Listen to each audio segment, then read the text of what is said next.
Hello everyone. As I said, I'd come back with a video on my book Mccaube. Right, there it is. Mccaube. My awesome cover artist, Lika, drew this. The back. Alright. Talk about the book Mccaube. What is it about? Well, let's talk about how I created the story. The story I created was 2019. Well, it was the ending of 2019. I was homeless, living out of my car, and I started writing the book Divorced and Dealing. That was my first book I wrote on this. It was a Tom Hanks typewriter app on the iPhone. I had the iPhone 10XL at the time, and I wrote that book. It became like 700 pages. After I finished that, I told myself, what would be the next book I would want to write in my car? Well, in my brain, I like the West, and there was a game in 2009 called Red Dead Redemption, and that was the game that I had so much fun playing on PlayStation 3. And I like to think about cowboys and stuff and the Wild Wild West. And then I liked movies like Bram Stoker's Dracula. I loved reading Anne Rice novels growing up. And I said, you know what? I want to make a story about a vampire. And I came up with the name McClane because one of my favorite movies of all time was the first Die Hard movie. So John McClane was the character. But the name McClane, I thought, well, McClane would be the character of a cowboy who was born in 1813, I believe, is when he was born. Well, he was a cowboy born as a human, and he had to grow up pretty fast in the West. I made the character grow up pretty fast in the West. It wasn't until 1831 he was just about 20, I believe, and then he had an accident, which happens in the book. A very bad accident happens to him, and he meets a woman in red. She's a vampire. Her name is Sauria, Sauria. Sauria. Sauria has been a vampire for like 400 years at this time. She needed someone to help her, someone to help her along the way, so she wouldn't be alone in this world. She had a person who taught her, who made her into a vampire. His name is Rogelio, it's Rojillio, yeah, Rogelio. But Rogelio's not in the picture yet. The story about McClane, he becomes a vampire, and Surya calls him Mccaube. And they go on an adventure together in 1831 where he becomes a vampire. Has to learn the ways of a vampire, has to understand how it all fits together. The story, what made me excited about when I wrote this book, this book of course, best part about writing it was the fact that, well, that's the name of it, you can see. Oh yeah, this way. No, it's that way. Yeah. Mccaube Bounty Gate. The reason I made the story was because I wanted a story about something like, I have two beautiful daughters out there in the world, and I didn't want to be that guy who at like 60 something years old is like, back in my day, this is what we did, and the grandkids and the kids are like, Grandpa, like, Dad, stop talking. I don't want to be that guy. I wanted to be the guy to say, you know what? This is my history that I learned, and I wanted to pass it down and show my daughters later in life what the story was about. And I said, okay. Well, the story of Mccaube, the story tells you how he started, but it wasn't a happy ending at first.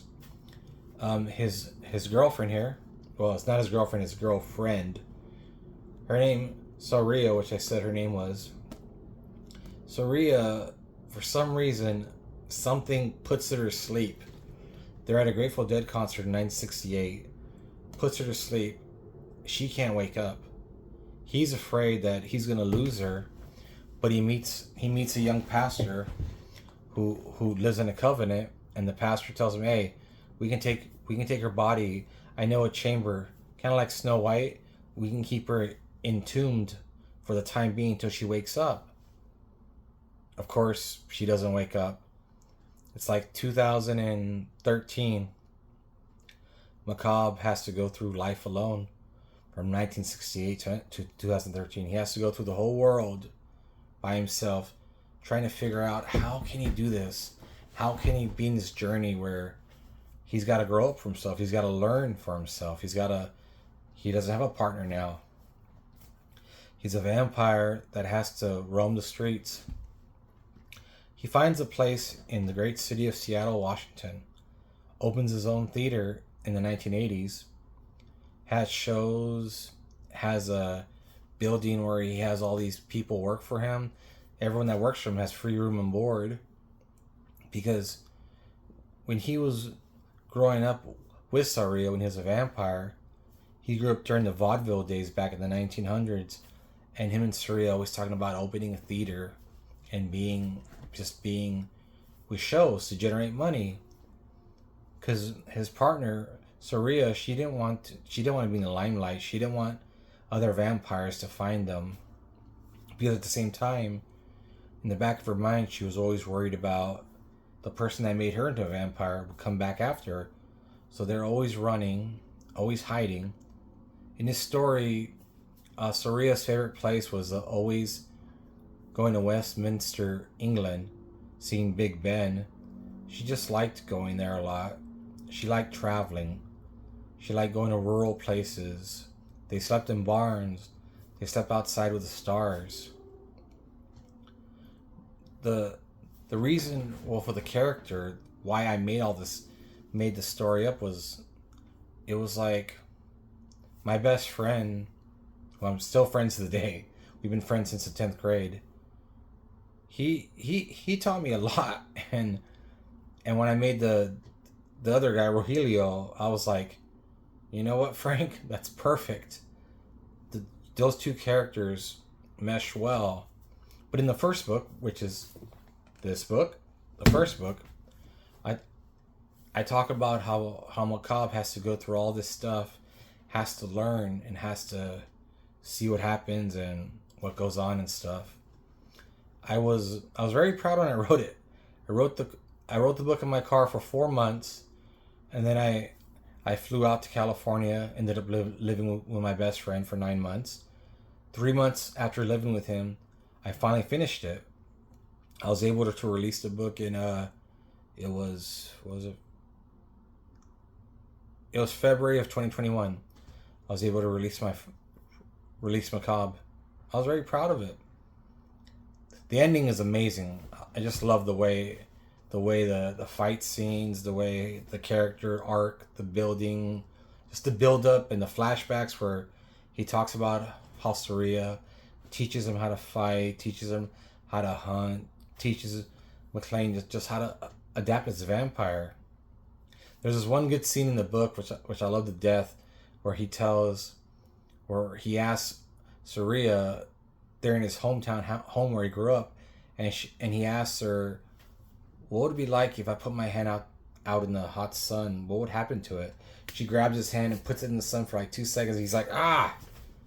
Because she's like, I don't got time for this. I just want to show you right then and there what it feels like. As the first book ends, I might leave it where when the next story comes in, Mccaube Part 2, Chinatown Underground. In Chinatown Underground, you learn about the syndicates. In Seattle, you have about 7 syndicates, which I got the inspiration from. If you ever go to Seattle, there's a place there called, it used to be Chinatown, but now it's called International District. But it gave me the idea where if all these districts, you have the Korean district, Japanese district, Indian district, and you have all these districts. They all keep pace with their own thing. But you find out in part 2 that Rogelio and McLean find that all the districts want to come after each other, but Rogelio has an idea and says, you know what? Why don't we take it all down?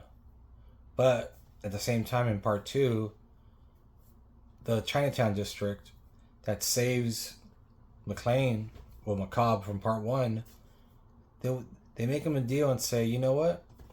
Make one of our people, one of our female bounty hunters, make her a vampire so she can make all the other women vampires, and that syndicate could trap all the other people. Of course, McLean says, yeah, I'll do it. But Rogelio gets mad at him and says, why do you want to do it? Like, we should just take over, we should kill every district and just do it. We don't have to worry about them. We're higher than the food chain, as he says.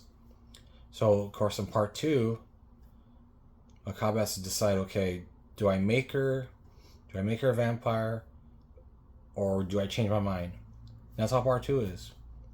In part 3, which is should be coming out here in 2 months, part 3 is the best cliffhanger, but I'll leave that one alone. But if you're interested, if you want to see it, it's out on book right now. At the end of I'm thinking about November or December, it should be an audiobook. I can't wait to hear it on audiobook. I got a great guy with a perfect voice. He's gonna make that book shine. All right, that's all for tonight. I hope you get a copy of Mccaube. Leave me a like on there, and I hope you enjoy the story, because I enjoyed writing the whole story. It was a great book. No complaints. Well, every book I write, I enjoy. But I have part 4. I'll start writing here soon. But this was my baby. This was my first real adventure series, and I'm proud that I'm on 4. I'm on 4 now, but at the moment I'll be at 6. So there'll be 6 Mccaube books. By 2026, I'll probably have 7 Mccaube books. All right. Have a good night.